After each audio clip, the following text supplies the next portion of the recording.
to our DM Deep Dive. My name is Hopper, and it is my special pleasure to be here at the USA Castle, getting ready for our USA Castle coming up this weekend with our hardcore dungeon master, David Haddad. Hello, everyone. Hi. I'm so happy to be here. This is amazing. I'm very, very pleased. Yeah, to be we're super excited to have you here. So we're just going to chat a little bit today about what you got coming up this weekend. And so I got some questions for you. Perfect. I love it. First of all, share with us your history with D&D and how you got into dungeon mastering. So my first game of D&D, I met a guy at a game store. And I'd been playing a lot of other role-playing games, but I hadn't actually played D&D. That was the experience that I really wanted to have. I mean, that was the experience everyone's having, right? And this is during the time of 2nd edition. So this person I met at this game store, I ended up going to their house, rolling up like this fighter character, and proceeded to go on this wild adventure where we like went into the clouds and we fought cloud giants, and I immediately died. Like I just got like kicked off of the clouds, and I hit the ground. I perished. They resurrected me, and I got back in the fight. And I was like, you know what? This is the best. I'm going to do this. This is the thing I'm going to do. And later on, when 3rd edition rolled around, that's when I got my feet wet, running campaigns and all of the wildness that was, I guess, like 3rd edition. And I feel like with lots of people in the hobby, there was a period of my life where I stepped away from it. And then with 5th edition, I hopped back in and started running games, and I haven't looked back since. Excellent. Now you kick people off of clouds. Yeah, that's my job. Especially in hardcore mode. So why don't we talk about what you're excited about hardcore mode? And for those who don't know what hardcore mode is, it is our regular D&D sessions are 8 hours a day, broken up into 2 4-hour sessions. But hardcore mode, you're playing 12 hours a day. Every day for 3 days straight, and you're playing with an awesome guy like David. So our first round here at the beautiful USA Castle, which we are in one of our game rooms. Not your game room, but we are in one of our beautiful game rooms called House of Vanishing Graves. It's very, very spooky in here. I love the ambiance in here. It's great. All the thunder and everything. Yeah, so tell us what you're excited about hardcore mode, and maybe give us a little non-spoilery snippet of what players maybe can look forward to. So the thing that I like the best about hardcore mode, we've talked about this before, is this idea where you come to this event and you come here to play D&D, and that's what you do across the entirety of the event, and you don't stop. And as you eat and you tell the story with this group of people that's as invested as you are in having this big, great moment. And this game that I'm running, The Devil's Best Bastards, is something that's kind of personal to me. So a couple of years ago, I had injured myself, and I lost kind of some of the, feeling in my arm and leg, and it was a really kind of a dark time. And when I was writing this story, I just kind of went there, like, you know what? If I was someone who was trapped in the abyss, in the 9 hells of Bator, what would I give to get out of it? Like, how hard would I fight to get out of that place? And the world of Faerun isn't it? It's not a fair place. You can get put somewhere like the 9 hells because of the actions of someone else. And then what do?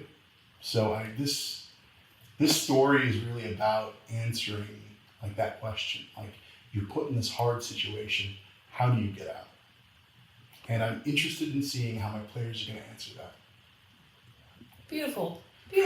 Thank you for sharing that. That's exciting. That's kind of hardcore, but like emotionally hardcore. I love that. Yeah. You were here last year at D&D in the Castle as well. Kind of surprise jumped into a campaign to backfill for a dungeon master who was sick right beforehand. So what was it like to run your campaign last year, and how do you think it will be different doing hardcore this year? So last year, the amount of time that I had to plan was very, very small. Like, I remember receiving the phone call when I was in a hotel room, and I was like 45 minutes away, and I got the call and was like, we need you to come in and then run this game. And I was like, cool, I'm gonna make one right now. And it was like 10, so I had to bring my computer out, and I just start like typing mad, and it almost felt like a fever dream. Luckily, the people that I had in that event were so wonderful. Like, they were all wonderful players, and then they just wanted to play a good game of D&D. And I was happy that I got the opportunity to give that to them. To give them, I guess, like the game that they signed up for. And it was wild. It was like a 20th level campaign, and I was completely unprepared. And it went the way you thought. I mean, you think something like that would go. And I'm glad everyone had fun. They did. So it looks like you had fun too. Yeah, I had a great time. It was so good. And then over the course of the event, I really enjoyed that someone put a bunch of plastic plants in my room. I don't know who that was. Who did that? Yeah. Who did that?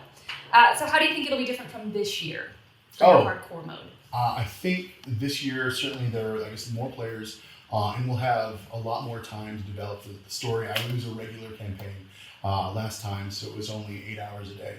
And with the additional hours in the day this time, I'll be able to put more D&D in the story. I mean, we'll just be together developing this tale. So it'll be lots of fun. Wonderful.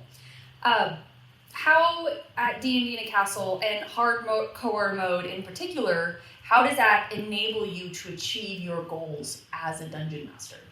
So I think that, and this is something I did actually notice, I mean, I guess going back to the question that you asked previously, there were parts of my story that I was telling the last time I was up here that felt kind of rushed.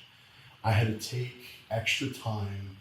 Well, I couldn't take extra time to really get in all of the exposition that I wanted. I feel like I told a complete story, but I feel like if I just had a little bit more, I could have seen some more development from these characters. And these characters had great backstories, and I wanted to investigate them. I wanted to get into them with them, and we just didn't get as much as an opportunity as I would have liked. So this time, I can't wait to see what my characters are going to give me, what our players are going to give me. There are already some really, really cool concepts, and I'm excited to see what they're going to do and how they're going to experience this event. So exciting. Which actually leads me to, how do you prepare for your campaign? When you have more than like 2 days to do it, How do you prepare for a campaign? So I like to plan the first couple of sessions, and the rest of it is just building the world. I like a big sandbox. I think that Jason Carl actually spoke in one of these interviews that he knew when the story was going to start, but he didn't know where it was going to end. And I think that I approach the game a similar way, where I have an idea where all these characters are going to begin their story, and then they're just going to wreck stuff. They're just going to wreck stuff. They're gonna go through the campaign. They're gonna kick down doors. They're gonna beat up devils, and I'm going to see it. Like, so the later sessions, I've got elements of the world planned out. I've got places where they can play, and I just want to see them play. Amazing. They're gonna play. Yeah. Because have you noticed how the players here, how they differ from home games? Oh yeah, 100%. How so? So everyone who comes to the events here, everyone who comes to D&D Castle, they show up and they're invested. From the moment they get off the bus to the moment they meet their DM, I've never felt that same kind of energy and excitement from a group of people at an event. You know, there isn't anything like it, because people are getting ready to do their most favorite thing, right? And they get to do it with other people, and it's also their most favorite thing. And they get to do it together, which is the best. The best. Yeah. Amazing. So what actually makes a great DM, and what do you try to achieve as a DM? First, what makes a great dungeon master? I think that, so London Carlisle, in one of the interviews that you guys did with, amazing, said that I guess a DM is, I guess, like a referee, and they are a storyteller, and they're a friend. I might be getting that horribly wrong, but I think those are all right. All those elements. And I think that one of the things that can really, really make for a strong dungeon master is getting out of your player's way sometimes, because sometimes there can be a desire to really like take the story and pull it in your own direction. And I think that one of the reasons we love this hobby so much is the agency that it gives us and the ability to be co-authors of these tales, these stories, right? So that's what I think makes a DM, and they end up better that way anyways. They just end up better that way anyways when people are allowed to like, when they're given some room to really run and create things in the space and find things that they care about and chase the things that they care about. That's the reason we play these things. That's the reason why we play these things. So yeah, I think that's just, you know, giving folks some space and being able to be an effective referee, storyteller, and friend to your players. I mean, I think so. Alan Moore also has a quote about some of, like I said, the characters. It's like you treat all the characters as your friends, albeit regrettably friends you have to kill sometimes. So I mean, yeah, all these characters, all these NPCs, they're my friends. But unfortunately, sometimes they got to be things. For the plot. For the plot. For the plot. For the story. Wonderful. I also love that you watch our deep dives. Yeah. You're even a fan. I yeah. love it. Yeah, no, I dig it. You guys, I mean, it's really nice to get insight on some of the, I guess, like the other great storytellers and DMs you have here at the events. Many amazing ones. Yeah, absolutely. Incredible. And we'll maybe ask you more about them a little bit later. So we talked about what makes a great DM. What do you try to achieve as a dungeon master yourself?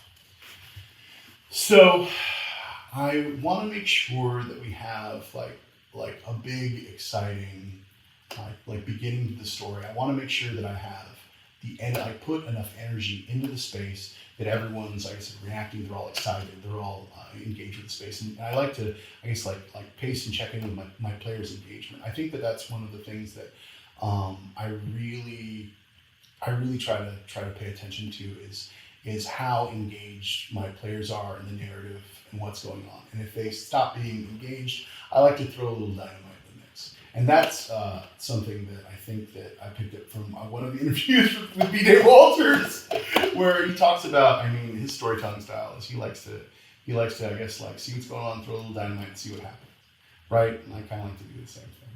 I don't know if that answered your question at all, but I feel like that's what I feel about that. So. Yeah, it did. Okay. Thank you. Yeah. So I would love to hear more about the role of combat in your games. Okay. Because we all know that every DM can be a little bit different. Some are more RP heavy, some are more combat heavy. Where do you land?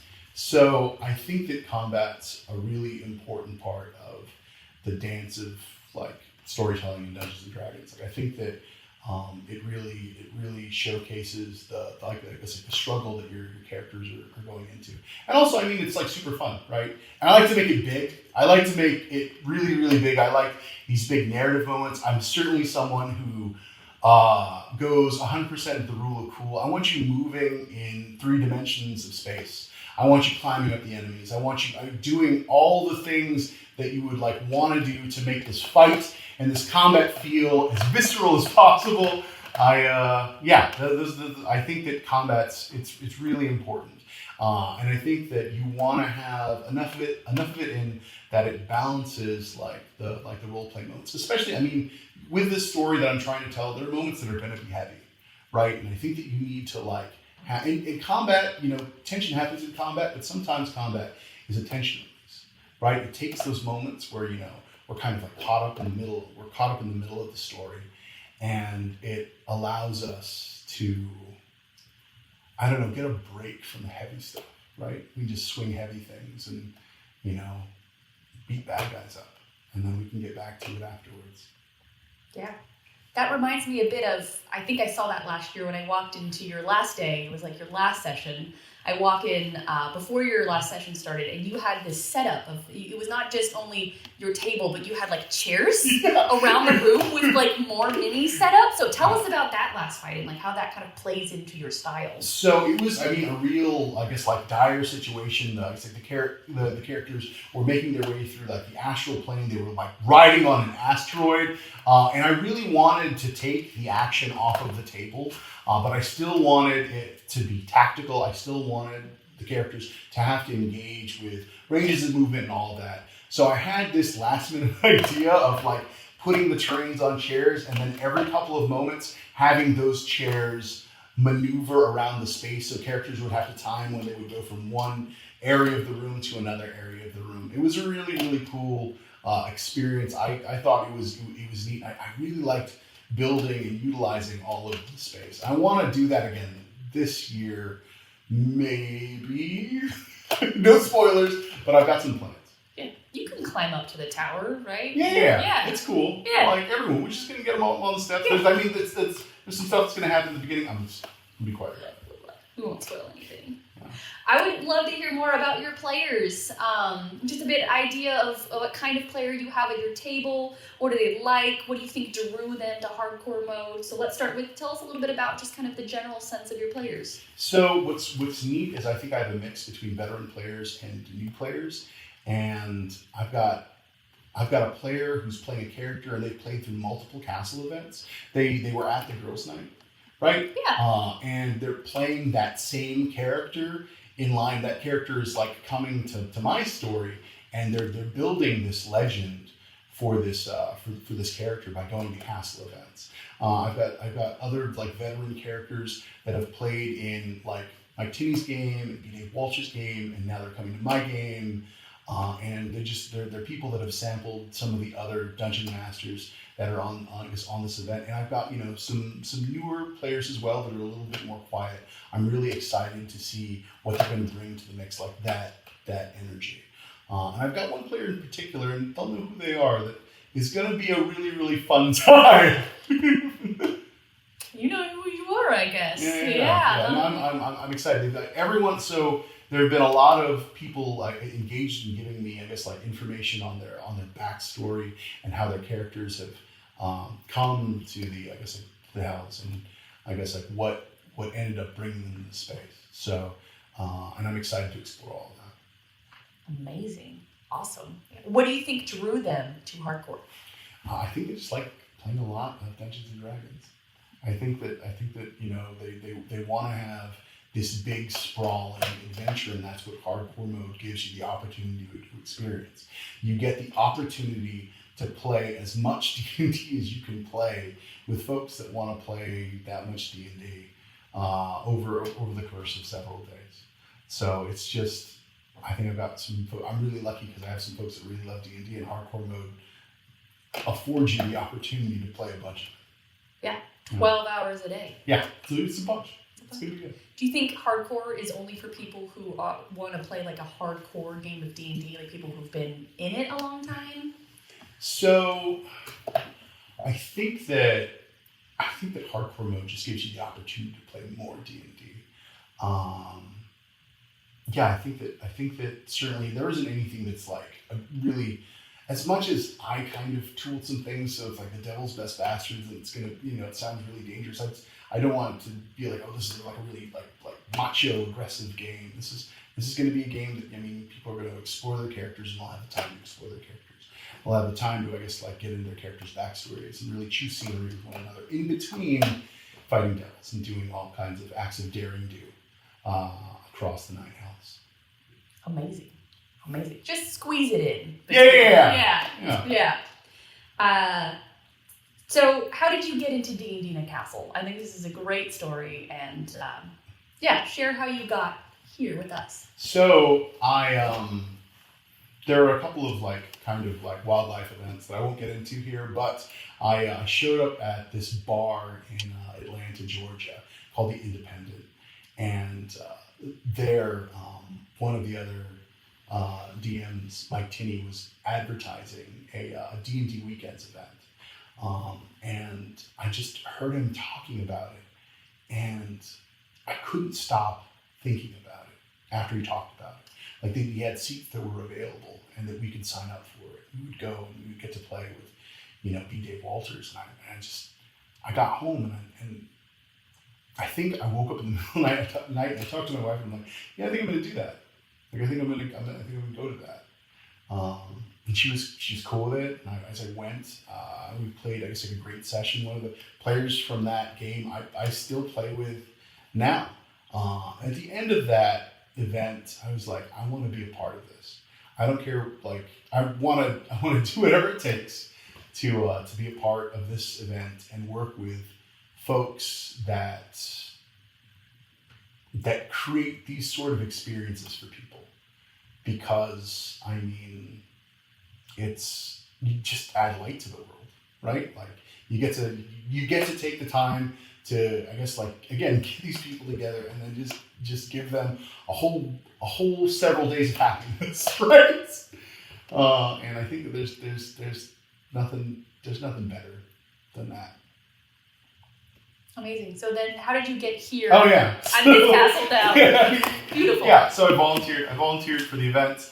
I volunteered to do, I guess, like one shots. I drove up with Mike in his truck up this way, and yeah, I guess like we picked up stuff and we set everything up. I run some kind of nervous one shots for people. And yeah, that's kind of how I got into it, and I just kept kind of showing up. There you go. Love it. We love having you here, and we're so excited to have you join us for Hardcore Mode. It's going to be absolutely awesome, and so your players are going to have a great time. So if I may now, we have coming up in spring, we have a bunch of new Dungeon Masters, not new to D&D yet, but we have a new lineup that you won't see here at this lineup. And I would love to hear whose table would you want to be at if you were going to come. And so this is in spring in the UK at a different castle than the one we've been at previously. We're really excited for this one. So I'm going to give you the list, and then you tell me whose table you want to be at and why. Okay, so we have Jason Charles Miller, Mark Meir, Kelly Lynn D'Angelo. Jaden King is doing our family mode, which can be anywhere for teenagers and their chaperones. We have hardcore mode with Beth the Bard. We have chronicle mode with Elisa Teague, which is for 2 weeks. So twice. Wow, that's awesome. Yeah, it's that's over amazing. 2 weeks. Amazing. So talk about a lot of D&D. We have Edward Spence, Chris Hately, and GM Tim. So whose table would you want to be at? So even though it's family mode, I would love to be at Jaden King's table. His energy that he brings to like these events is absolutely infectious, and I've just seen him like come in and bring these sort of like wild, incredible scenarios to his table.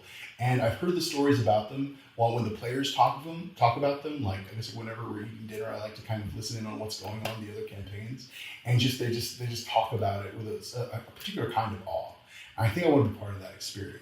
Even if I'm just a fly on the wall, like listening, just be like, hey, what's going on over here? Oh my goodness, it sounds really cool. You know? Yeah. So that's my pick.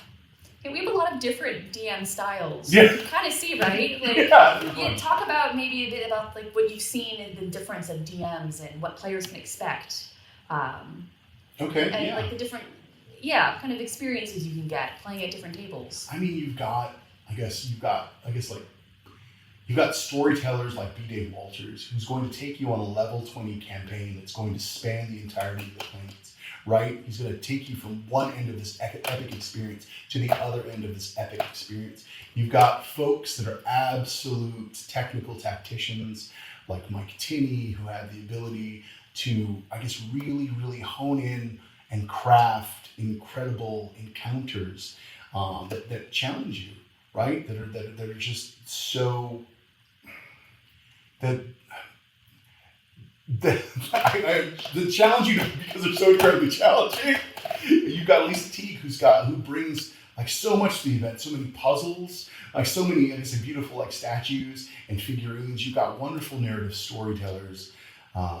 You like, I guess, like Beth the Bard, and you've got, I guess, like David Carter is amazing as well. Crucible of Fate. He's someone else who's an incredible tactician.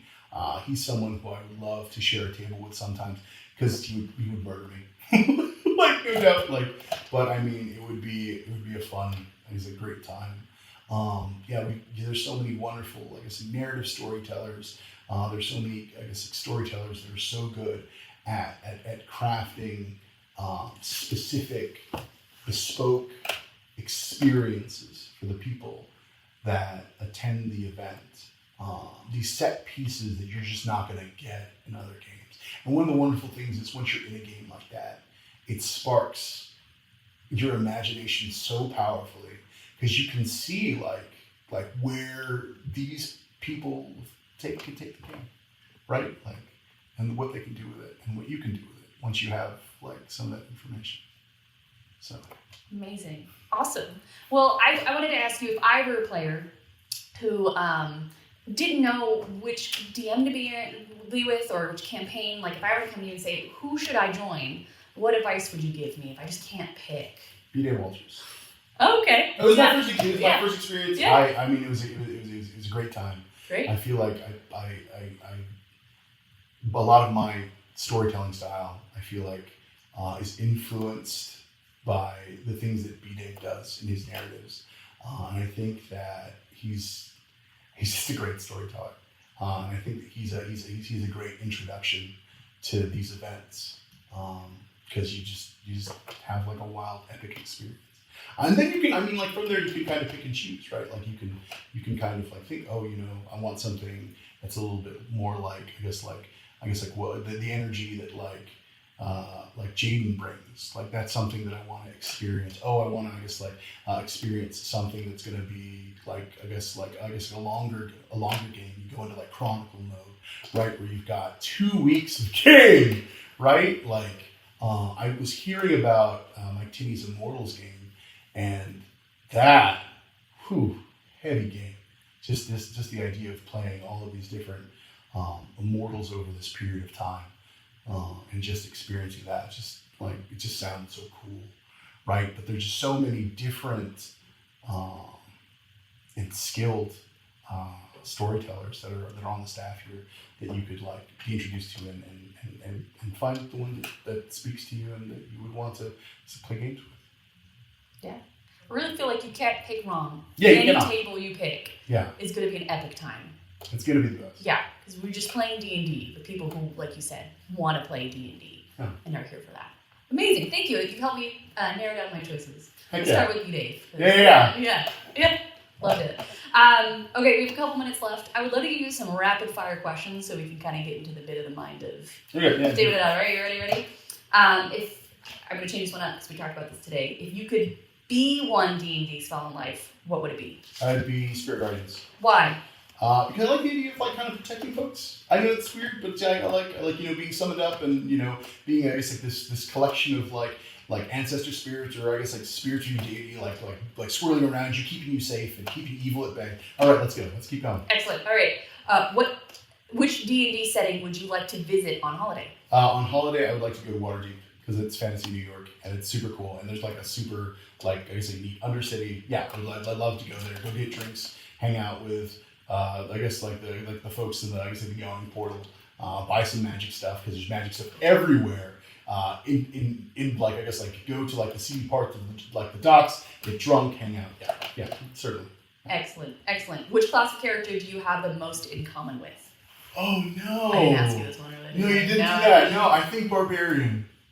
I think I do have the most in common because sometimes I just kind of, I think there's a mindset where you're just like, I'm gonna do this thing, and then my emotions will help me.